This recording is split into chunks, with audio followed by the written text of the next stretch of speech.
You see, the Indonesian government has banned the new iPhone 16. It cannot be sold inside the country. In Indonesia, you do not get the iPhone 16. Why? Because it does not meet local rules.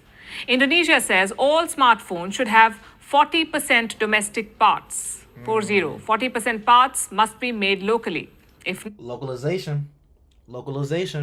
That's what I work on at my full time, my 9 to 5. I do that. I work on localization in different countries.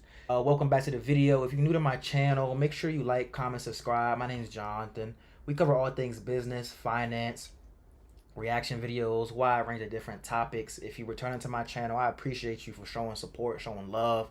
You know how we doing it. You know what we get it into. But this next video we get into, I seen it on, because I'm in a stock, so I watch the stock market a lot. And I'm invested in Apple, and I got a notification that they sent $1 billion deal to Indonesia to have Apple iPhones sold again in Indonesia. So I wanted to catch a video on it, reacted with you guys, and let's see.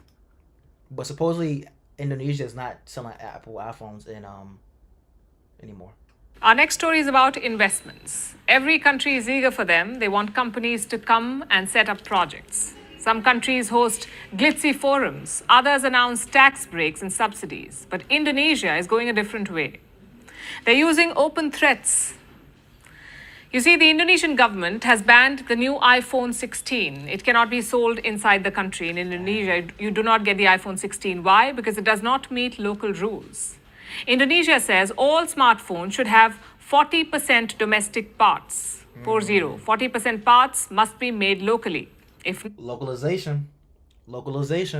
That's what I work on at my full time, my 9 to 5. I do that. I work on localization in different countries, and it's becoming more popular. A lot of these countries want these expensive parts to be built in country.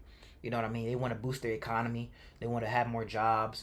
They want to, just overall, be a part of the economy and the ecosystem.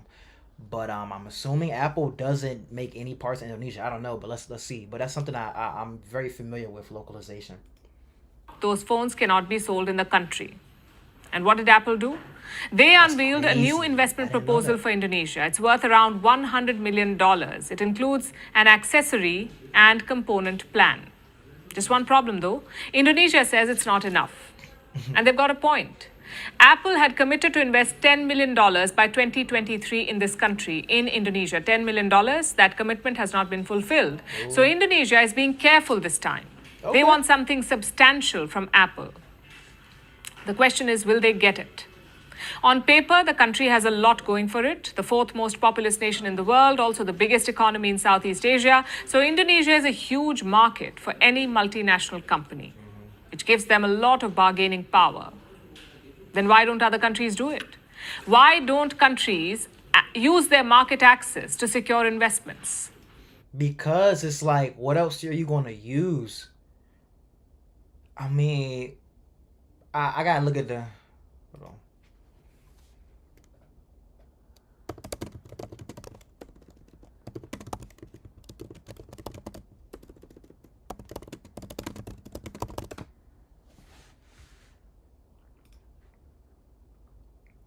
Okay, so Apple market share in my region in the second quarter, 20, where I've had 52% market share on smartphone sales in the U.S. Samsung had 25. Okay, in November, Apple had 27% market share of mobile vendors worldwide. Okay.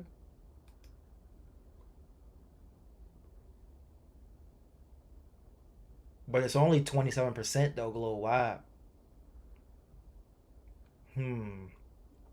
Okay. Well, they do. I'll give you some examples. Look at Hyundai and Suzuki in India, the first foreign car makers to enter this market. So they don't have that much of a market share in Indonesia right now. Well, just globally. Globally, it said it was 27%. So they don't have the biggest market share. So that means there is more room for them to grow. Both of them had to make in India. They invested money and set up plants. Only then were they allowed to sell their cars here. Another example is South Africa. Walmart wanted to enter their market in 2012. They tried to buy a majority stake in a local chain, but the government placed conditions, like curbs on firing staff and a $13 million fund to help small businesses. Only then did Walmart get the green light. Another example is Amazon in Brazil. Amazon is investing $1.8 billion in their digital infrastructure. What did they get in return? A chunk of the e-commerce pie. In 2020, Amazon had just one distribution center in Brazil. Today, they have more than 20. So countries have been leveraging their markets to secure investments. But a couple which of is smart on their part, which honestly is smart on their part. So I'm not mad at these different countries for doing this, because these are major big tech Fortune 100 companies that are generating millions and billions of dollars from their population. So I ain't mad. They said from one facility to 20 facility Amazon. to note here. Right. First, not everyone can do it. A Brazil or an India or an Indonesia is a massive market. Hence, they can throw their weight around. But a tiny island nation, for instance, cannot do it. That's the difference. Secondly, it's a tough balance to strike. You cannot push the companies too far, nor can you give them a free pass. Let me explain. Suppose you ask Apple or Google to make phones in your country. If not, they cannot sell. But what if your country does not have good domestic phone makers? Maybe you do, but their phones are too expensive. Then it'll end up hurting the customers, aka your voters. So the market leverage is not absolute. Similarly, you can't give foreign companies a free pass. Maybe they have better technology than you. Maybe they can beat local prices, in which case local companies will be put out of business. So the key is to strike a balance between the two. Just look at India. We've been hearing rumors about Tesla coming to our market, but each time nothing happens. Again, the issue is leverage. India wants Tesla to establish a factory here to make some parts or assemble the cars on our shores. Localization. But Tesla does not want that commitment. They first want to see whether Indians can buy their cars. Only then do they want to make a factory. Same with laptops.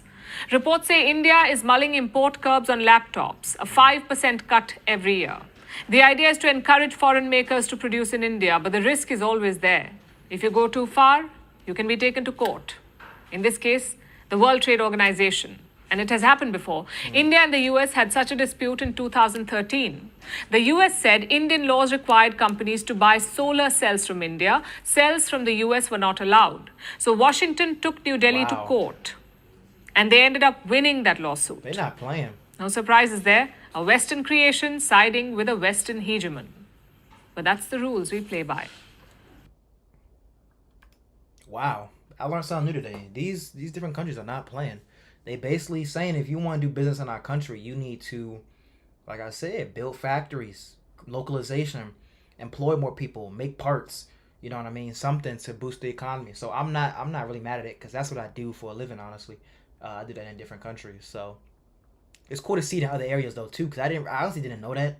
I mean, I low-key did, but just hearing this, I didn't really know that. But hey, these companies need to get their stuff together, or they're not gonna be able to expand internationally, which is a big market. So let's get into the next video.